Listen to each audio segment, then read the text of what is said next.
हम पाकिस्तान के लोगों से कहेंगे इधर मत देखो, उधर ही देखो। तुमको तुम्हारे पास बलूचियों का प्रॉब्लम, तुम्हारे पास क्या क्या झगड़े हैं, तुम उसको देखो। ये देश मेरा, तुम्हारा नहीं है, हमारे घर का मामला। फिक्र मुझे होती है अपने बच्चों के बारे में, क्योंकि कल को उन्हें कोई अगर एक भीड़ ने घेर लिया कि तुम हिंदू हो या मुसलमान, तो उनके पास तो कोई जवाब ही नहीं होगा। ये जहर फैल चुका है, खुली छूट मिल गई है कानून को अपने हाथों में लेने की। नसीरुद्दीन शाह के बयान का हवाला देकर भारत पर निशाना साधने वाले इमरान खान को ओवैसी ने आईना दिखा दिया। वो सारी वो चीजें हैं जो कायदे आजम तब कर चुके थे कि उन्होंने कहा था कि हिंदुस्तान में मुसलमानों को बराबर का शहरी नहीं समझा जाएगा। वो आज हिंदुस्तान में हो रहा है। तो इसीलिए भाईचारे का डेफिनेशन जरा हम बराबर तौर से समझ ले, फिर हम डिस्कस करें। क्योंकि अगर आप कहें कि हर जीवित चीज मेरे भाई है, तो आप भाईचारे के खिलाफ। कोई भाईचारा में ये नहीं है कि दूसरों का कत्ल करो अपने आप को जिंदा रखने के लिए। कभी भी इस्लाम में ये नहीं कहा गया है कि दूसरों को दबाओ अपने आप को ऊंचा करने के लिए। और मैं अल्लाह के रसूल की एक मिसाल दूंगा आपको। अल्लाह के रसूल फरमाते हैं, आप जब देखते हैं एक खजूर का दरख्त, पाम ट्री, वो एक मोमिन की मिसाल है, मुस्लिम की मिसाल है, तो साहबा सोचते इसका क्या मतलब, क्यों एक खजूर का दरख्त, पाम ट्री को मुस्लिम कह रहे?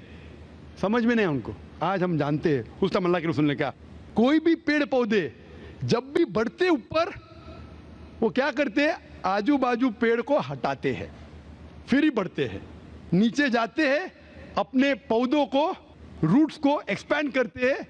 इसीलिए आप देखेंगे म्युनिसिपैलिटी क्रैक्स को तोड़ती है, मजबूत करे। क्यों? वो पेड़ बढ़ता है तो क्रैक हो जाता है, फिर से टाइल लगाते हैं। जितना पौधा बढ़ता है, जितना पेड़ बढ़ता है, उतना आजू बाजू नुकसान करता है।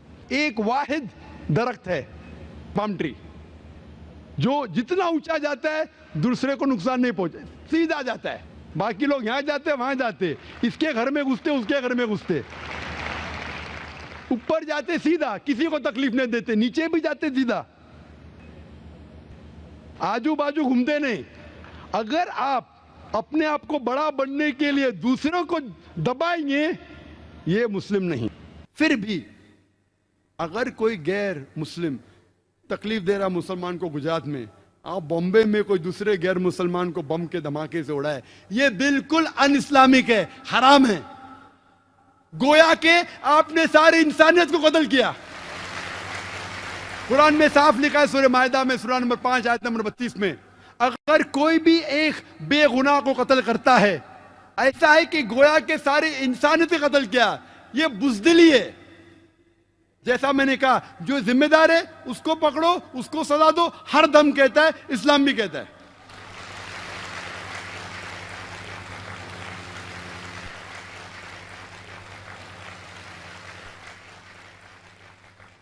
बेगुनाह लोग, बिल्कुल गलत है।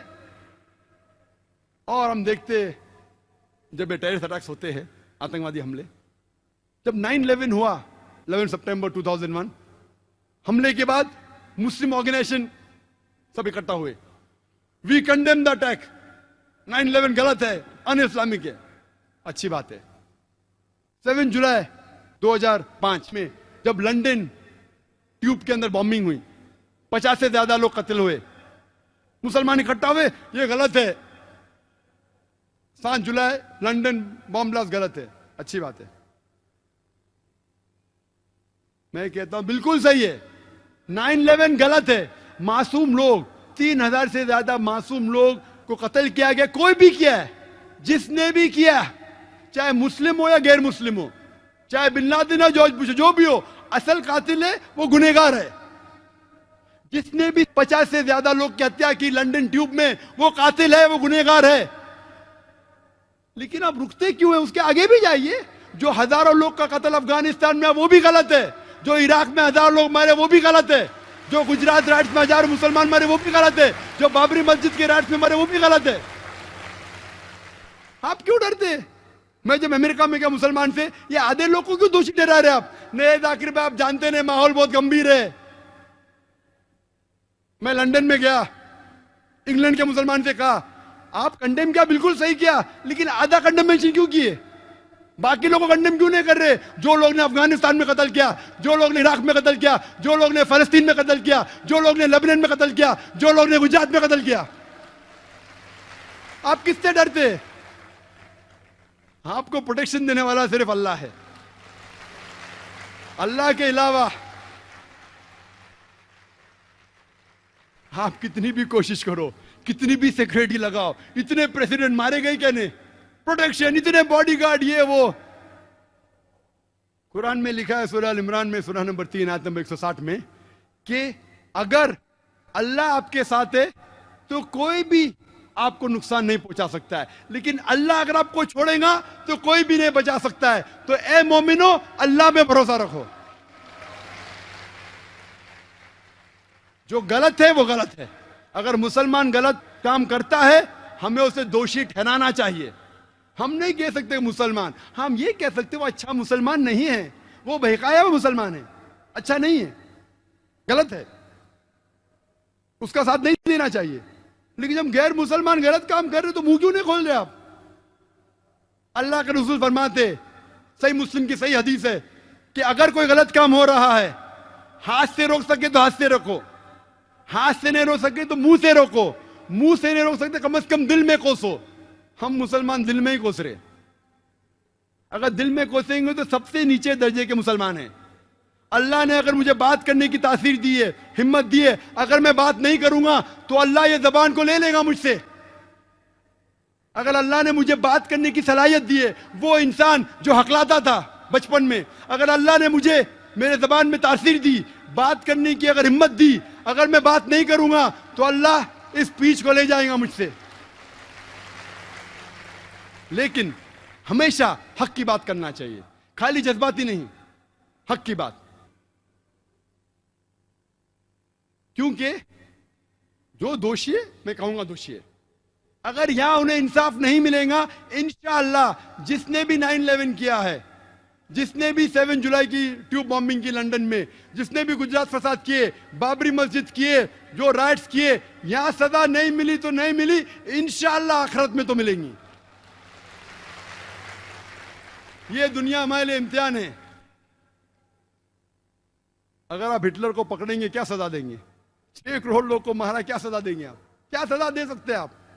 कुरान में लिखा, अल्लाह ताला फरमाते सूरह निसा में सूरह नंबर 4 आयत नंबर 56 में 56 कि जो लोग अल्लाह के खिलाफ जाते हैं, अल्लाह की निशानियां को नहीं मानते, उनको हम दोजख में डालेंगे और जितने बार उनकी चमड़ी जल जाएंगी उतने बार नई चमड़ी देंगे। हिटलर ने 60 लाख से ज्यादा यहूदी को जलाया, अल्लाह ताला डबल बार जला सकता है। यहां क्या कर सकते हैं हम? एक बार कत्ल कर सकते हैं उसको, और क्या? आखिरत में अल्लाह ताला 10 गुना बार चाहे तो कर सकता है। वो है मालिक यौमुद्दीन। इस्लाम आता है लफ्ज़ सलाम से, जिसका मानी अमन। और कोई भी इंसान अगर अपनी जिंदगी अल्लाह सुब्हानहू व तआला के अहकामात के मुताबिक बसर करता है, उसे कहते हैं मुस्लिम। इस्लाम मतलब अमन हासिल करना अल्लाह सुब्हानहू व तआला के अहकामात पे अमल करने के बाद। राजनीति है जिसे कहते हैं अंग्रेजी में पॉलिटिक्स। पॉलिटिक्स से किस तरीके से राज को चलाना, राजनीति किस तरीके से राज को चलाना, किस तरीके से मुल्क को चलाना, देश को चलाना। इस्लाम एक मुकम्मल दीन है। Islam has the solution to all the problems of humanity. इस्लाम एक मुकम्मल दीन है। वो सिर्फ कुछ चीजों के बारे में जिक्र नहीं करता, बल्कि मुकम्मल दीन है जो एक इंसान को किस तरीके से जिंदगी बसर करना चाहिए इस दुनिया में, उसके बारे में जिक्र करता है। ये पॉलिटिक्स लफ्ज जो है, आज की तारीख में पॉलिटिक्स अक्सर गंदा हो चुका है।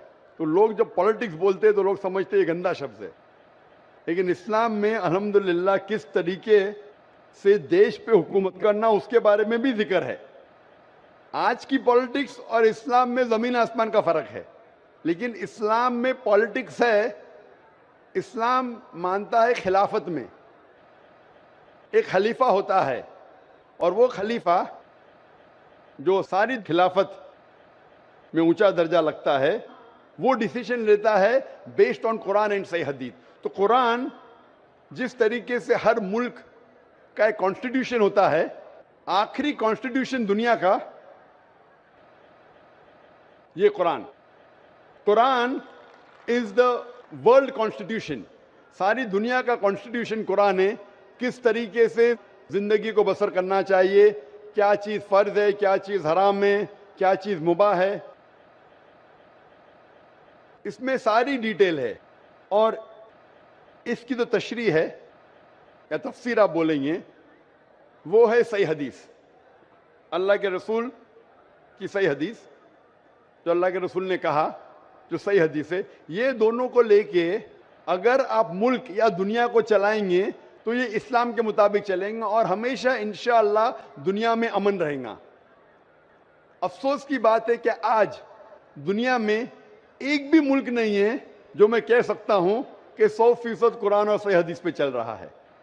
एक वक्त था मोहम्मद सल्लल्लाहु अलैहि वसल्लम के दौर में और उनके इंतकाल के बाद पहले 4 खुलफा राशिदीन, हज़रत अबू बकर, हज़रत उमर, हज़रत उस्मान, हज़रत Ali, may Allah be pleased with them all, ये दौर सबसे सुनहरा दौर था।